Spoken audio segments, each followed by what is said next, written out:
తెలంగాణలో పార్టీ ఫిరాయింపులపై గవర్నర్కు ఫిర్యాదు చేశారు కాంగ్రెస్ నేతలు. ఫిరాయింపుల నిరోధానికి చర్యలు తీసుకోవాలని కోరారు.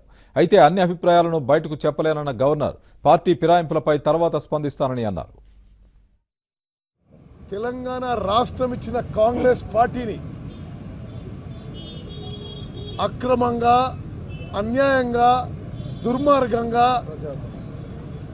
అప్రజాస్వామికంగా కల్వకుంట్ల చంద్రశేఖర్ రావు ఈరోజు ప్రవర్తిస్తున్నాడు. ముందుగా సిఎల్పి కౌన్సిల్లో ఎన్నడో డిఫెక్ట్ అయిన వాళ్ళు, ఇప్పుడు డిఫెక్ట్ అయిన వాళ్ళు కంబైన్ చేసి సిఎల్పి కౌన్సిల్ అనే మర్జరు అనౌన్స్ చేసిండు. చేయక ముందు నేను షబీర్ అలీ గారు ఆనాటి కౌన్సిల్ చైర్మన్కి కలిసి ఇది ఇల్లీగల్, పార్టీ ప్రెసిడెంట్ అనుమతి లేకుండా కాంగ్రెస్ పార్టీ రాజ్యాంగం ప్రకారం సిఎల్పి పెట్టడానికి వీలు లేదు అని చట్టపరమైన రిప్రజెంటేషన్ ఇచ్చిన పాపం ఆయన స్వామి గౌడ్ని కేసీఆర్ ఏం బెదిరించిండో ఏమో, మేము చెప్పిందంత అన్నాడు, సరే సరే అన్నాడు, సిఎల్పి కౌన్సిల్ మర్జ్ చేసినట్టు ప్రకటించాడు. ఇప్పుడు పోచారం శ్రీనివాసరెడ్డి గారిని ఏం బెదిరించిండో ఏమో, ఆయన హైదరాబాద్ రావడమే మానేసిండు.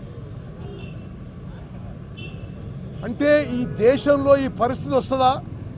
అసలు స్పీకర్ గారు ఎల్ఓపి నుంచి డిస్క్వాలిఫికేషన్ పిటిషన్ తీసుకోవడానికి భయపడుతున్నారంటే యావత్ తెలంగాణ సమాజంలో ప్రతి పౌరుడు ఆలోచన చేయాలి.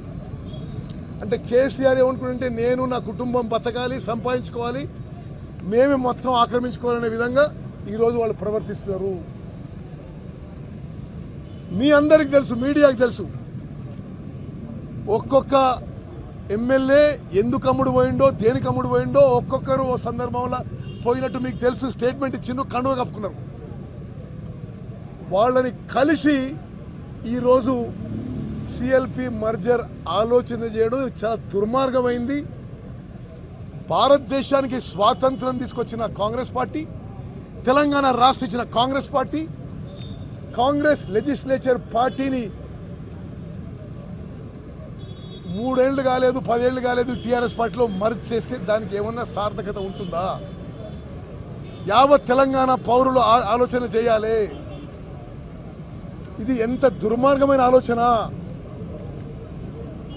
సోనియా గాంధీ గారి కాళ్ళు పట్టుకొని ఆ రోజు ప్రవర్తించి ఈరోజు రాహుల్ గాంధీ గారి అధ్యక్షతన ఉన్న కాంగ్రెస్ పార్టీ లెజిస్లేటర్ పార్టీని మర్జ్ చేసే ఆలోచన చేస్తున్న కేసీఆర్కి మరి ఏదో రకంగా మాత్రం ప్రజలు గుణపాఠం చెప్తారు. భారత రాజ్యాంగాన్ని కాపాడటం కోసం ఏర్పాటు చేసిన ఈ రాజ్భవన్ ముందు ఈ వ్యవస్థ, ఆ వ్యవస్థ ద్వారా నియమించబడినటువంటి గవర్నర్ గారి రాజ్భవన్ ముందు ఈరోజు ప్రజాస్వామ్యాన్ని కాపాడండి అని గవర్నర్ గారిని కలిసి మాట్లాడటం జరిగింది. విద్యార్థుల సమస్యతో పాటు భారతదేశ ప్రజాస్వామ్యానికే ఒక పెను సవాలు విసిరినటువంటి ఈ రాష్ట్ర ముఖ్యమంత్రి చంద్రశేఖర్ రావు గారు చేసేటువంటి ఆగడాల నుంచి ప్రజాస్వామ్యాన్ని కాపాడండి అని చెప్పి ఈ గవర్నర్ గారిని కోరటం అయింది. రాజ్యాంగంలోని 10th షెడ్యూల్లో ఉన్న ఫిరాయింపుల చట్టం ప్రకారం ఒక పార్టీ నుంచి మారినటువంటి వ్యక్తులపైన వెంటనే ఫిరాయింపుల చట్టాన్ని వర్తింపజేసి గౌరవ శాసనసభ సభాపతి గారు నిర్ణయం తీసుకోవాల్సినటువంటి పెద్దలుగా నిర్ణయాలు తీసుకోవట్లేదు. ఉద్దేశపూర్వకంగా కావాలనే చర్యలు తీసుకోకుండా ఈ రాజ్యాంగ ఉల్లంఘన ఈ రాష్ట్రంలో జరగటానికి కావలసిన విధంగా ఒక మార్గాన్ని సుగమం చేస్తూ ఈ రాష్ట్ర ముఖ్యమంత్రికి ఒక రకమైనటువంటి వెసులుబాటు కలిగేటువంటి పరిస్థితులు ఉత్పన్నం జరుగుతూ ఉన్నాయి.